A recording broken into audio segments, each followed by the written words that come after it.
answer the question? I'm not going to be as long-winded with all of your questions. That is a question, though, that is a very loaded question. And I can't say I did justice to it.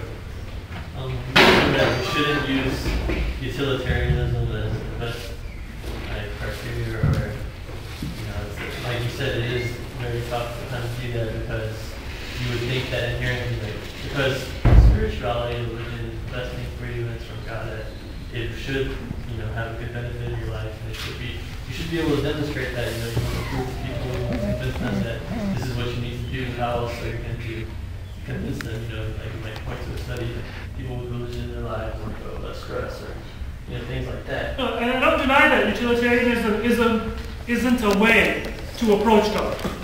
It can be a way, but there can be any number of excuses to reach God. For many people, the excuse, and I apologize for interrupting, but I lose my train of thought quickly, so hopefully you'll be able to keep your train of thought. For many people, the excuse to approach God is that they had a tragic incident in their life, or that they lost a loved one. That is an excuse that makes them ask the question, does my life have deeper meaning? Right? But we shouldn't say then that, therefore, losing a loved one is something that we should seek. Or that, we should be like, all right, let all my friends lose their parents at a young age, or their best friend, so that they'll turn to God too. And so utilitarianism is kind of like that. Yes, it can be a means for us to be able to approach God. It can be an excuse. But in the end, it's simply what can turn us onto the truth. It's not actually a path to God. And having said that, some of the best mystics if you like that term, if you don't like that term, some of the best and the most spiritual individuals in history were people who had the greatest or the strongest utilitarian sense.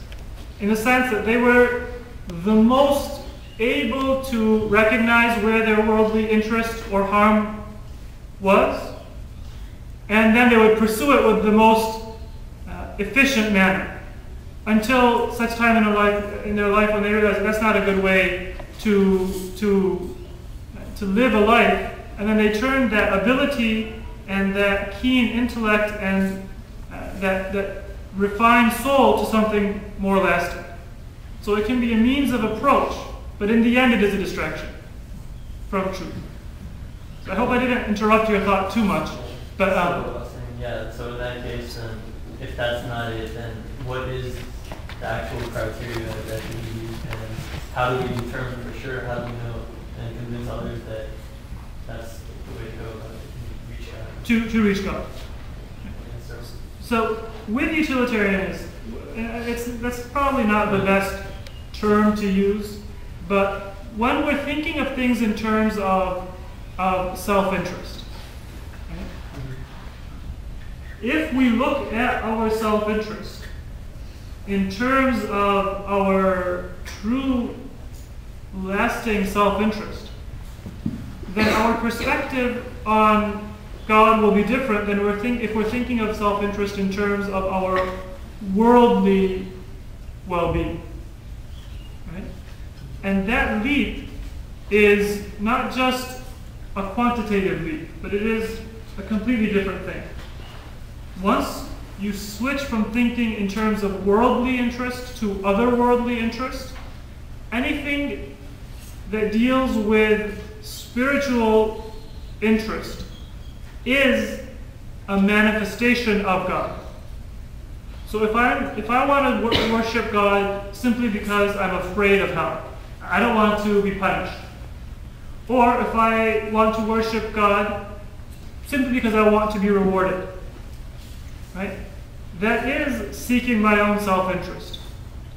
But because it is an otherworldly basis, that reward or that punishment, or just the reward if that's my motive, that is a manifestation of God's essence. And therefore it is consonant with serving God. So on that level, this type of self-interest, which deals with our self-interest in the hereafter, that will not pull us away from serving God. But what it will do is it will take us to a certain level or a certain emanation of God's essence that we will be able to serve. And then we won't be able to move beyond that. Right? God's wisdom and his perfection of creation is manifested in everything that he does. But depending on which of God's signs or miracles we are able to appreciate, we will think of God in different terms. Right? The more sophisticated and the more developed our faculties are, the greater we will be able to appreciate the complexity and the beauty of God's creation. Correct? So if we're worshiping based on self-interest, but that self-interest is defined as being something in the hereafter, then it will lead us to God. If we're thinking of self-interest in terms of worldly self-interest, it won't lead us to God. But even though it will lead us to God, it will only lead us to a certain level of appreciation for God. And to move beyond that, we're going to have to understand God on a deeper level. Now, if we're thinking of self-interest in worldly terms, you might cite studies that show, for example, that religious people live longer. They live more fulfilling and healthy lives. This is something which has been pretty widely accepted now, and numerous studies have shown it. Whether or not that is true, that will never lead you to God. What it will lead you to do is trying to mimic the lifestyle of a religious person in order to get the benefits, real or imagined, of a spiritual or religious lifestyle.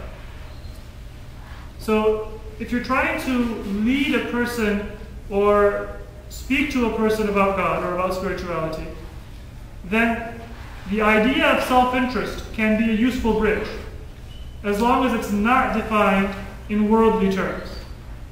And as long as we're not using those studies that say, well, look, people who believe in religion, they live longer, they live more fulfilling lives, they are happier. Because that's not going to lead a person to God, whether or not the studies are eventually accepted or perhaps scientific opinion changes. If we're thinking of self-interest in terms of spiritual well-being, that will lead us to God, but it will lead us to a certain level of worship of God, which will eventually become a handicap. Does that answer what you were looking for?